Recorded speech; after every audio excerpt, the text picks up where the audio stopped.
Ito ang nangyari dito ngayon.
At diyan po naganap ang madugong labanan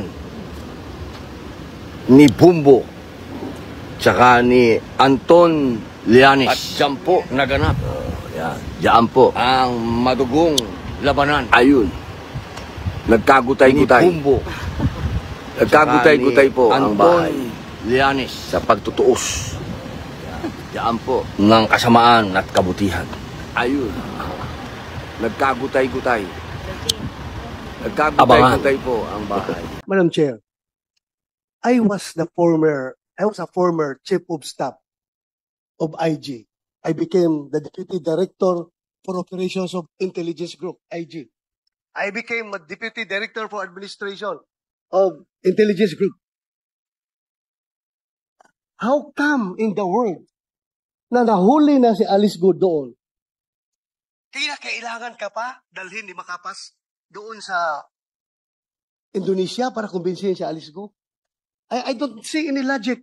Wala ako nakikitang intelligence value sa presensya mo, sa papel mo doon. Bakit ang IG gagamitin ka? Huli na siya eh. Huli na siya. Bakit ka kasama sa IG? Wala akong nakita ang intelligence value sa'yo. Siguro ang intelligence value sa'yo kung magamit ka for any other reasons na pwede kang gamitin. Your Honor, the instructions po is this. Sino ang nagbigay ng instructions? Sa PNP po, Sino? si General Macapas. Anong instructions niya? Na sana umuwi that she will, kung pwede siya kausapin, na Yun na, huli ka. That she will, at kung pwede siyang kausapin. Alam mo, No, that's matagal what I'm na saying. akong pulis, ikaw, sinungaling ka. No. Napakasinungaling mo. Gumagawa ka ng istorya ngayon. Meron kang tinatago. Hindi kita papalabasin dito sa session hall ito kahit na hawak ka na ng NBI. Tilio, hindi kita papalabasin dito sa session hall ito. Kung hindi ka magsabi ng totoo. Sige. I don't know how to deal with this kind of resource person. Pero, alam mo, I suspect, nandoon ka, pupunta ka sa Indonesia because somebody is using you for an irregular operation. Kang lingo-lingo dyan. I am sure. Somebody is using you. I suspect. Ano? Ano masasabi mo ngayon? Miss Maslog. Ha? No, Your Honor. No? No, Your Honor. Sigurado ka? Yes, Your Honor. Huwag mo ako lukuhin. Huwag mo ako lukuhin. I am not, Your Honor. I have the goods against you. I have the goods against you.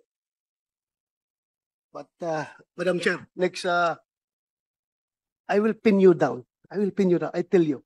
I will pin you down. I will pin you down. I am sure about it. I will pin you down. Huwag mong gamitin yung pagkamaro mo. Kung dumaan ka na, namatay ka na noon, at ngayon bigla kang nabuhay, at ngayon ginagamit ka for irregular operations against us. You cannot, hindi ka makakalusot sa akin. I tell you. I tell you. Madam Chair, thank you. Madam Chair. Salamat kayo, Senator De La Rosa. Before I call the SP pro tempore, I have confirmation na pumunta ngang Indonesia si Miss Maslog. But I will wait for that officially on the record from the BI. If I may, Senator Sherwin, and then nagbayad ng ticket mo, Miss Maslog? Sino nagbayad ng ticket mo nung una at sino nagbayad ng ticket mo nung pangalawa? At tumira ka ba doon sa Indonesia? Sino nagbayad ng hotel mo? We only stayed there, sir, for 1 day, sir. Balikan. 2 days po. 2 days. Opo. So, sino nagbayad ng ticket mo? I-refund po ng government. Sinong government? Sinong government? Alam mo, Philippine Hirap. government? hirap na hirap nga ang IG magpadala ng ahente pupunta sa ibang bansa. Ikaw pa, na you're not a part of IG, hindi ka organic ng IG, kagastusan ka ng IG. Kaya the more kami nagsususpect na meron ka talagang ibang pakay doon. Meron kang iba. Ha? Madam Chair, Yeah. Madam Chair, can I move forward for a little bit? You certainly may, Senator De La Rosa. But mayroon ikaw, wala kang chain of command na binabantayan. Unlike General Macapas, takot yan siya dahil may mga taas pa sa kanya na pwedeng mag-sanction sa kanya. Ikaw, wala kang command. Sariling command ka. So this committee is expecting the true answer coming from you. Ano yung informasyon na sinasabi mo? Hindi ko po alam kung I did not give any information po directly kay No. Anong information ang narinig nyo kay Gu Huaping? Nung kinausap nyo, anong sinabi niya? Actually po, when I talked to Alice po, kwento lang po ni Alice sa akin lahat from the beginning kung paano po siya nagsimula pagka-mayor. At saka sa lahat po na sinong nag-udyok. Hindi kami interesado dyan. Hindi nga, Miss Maslog. At alam nyo, hindi yan ang tinatanong namin sa inyo. Madam Chair, babalik ka Senator dalawang beses sa kulungan ni Alice Go for that purpose alone? Makipagkwentuhan? Ha? Do you want this committee to believe you? Na magkwentuhan lang? Dalawang beses ka pumunta. Anong pakay mo? Bakit ka pumunta doon? There was a communication, Your Honor. What There communication? was a message po. Miss Your Honor. Maslog, ibaba niyo po yung tono niyo I'm in sorry. answer. Go ahead, Madam Chair. Ano yung communication? Kaya ano siya magtaas ng boses. No, Okay. I'm sorry, Your Okay, Honor. so It's what, just- tell us about the communication. Okay, Your Honor. There was a communication of a person named ALG. Initials of Alice Leal Guo. Yes, Your Honor. Okay. There was a communication of ALG na kumakausap po sa amin, sa akin po sa messages. And also talk to the good general. So yung pong message po na yon po involved a lot of people. Like who? Hindi ko nga po just a A lot lot of people, hindi mo maalala. Ay, very selective naman yung memory mo. Alam mo, a lot of people, tapos hindi mo masabi ngayon. Sino? Involve a lot of people. Sino people? Oh, takot ka na merong hahabol sa'yo after this hearing? Sino? that communication po, Your Honor, from an ALG was telling the general mga pangalan po ng mga tao. Kaya nga, sino nga yung mga tao na yun? Ano involvement ng mga taong ito? Ano ginagawa nito mga taong ito na nabanggit mo?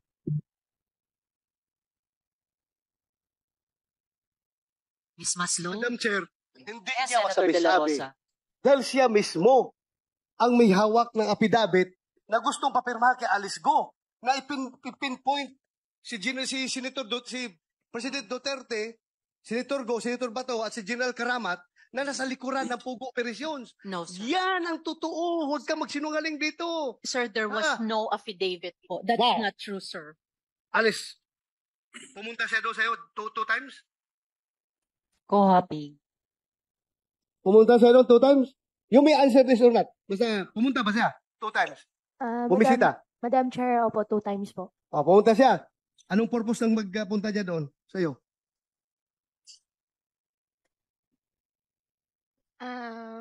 Mr. Chair, Madam Chair, can I consult my lawyer po?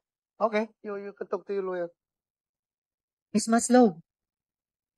So, Yes, ma'am. ano yung kahit ilan sa mga maraming pangalan na sinasabi mong information na yan?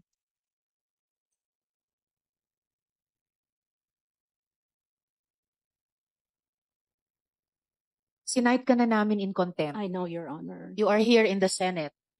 At kahit ubos na ang PC namin sa isang resource person, pag cited in contempt, at nasa custody ng Senate, well, of course, pending this coordination with the NBI.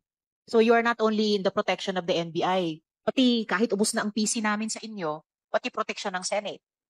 So what is your answer to our question? Your Honor, can I just submit the document, Your Honor, sa inyo? Submit it now. It's 3 minutes to 5 I o'clock. don't have it right Write now, it Your down on paper. May papel kayo dyan, di ba? Bakit ba ayaw mo sabihin, excuse me, Madam Chair, bakit ayaw mo ba sabihin, Marian? The reason, Your Honor, is that because I am not sure if that's true.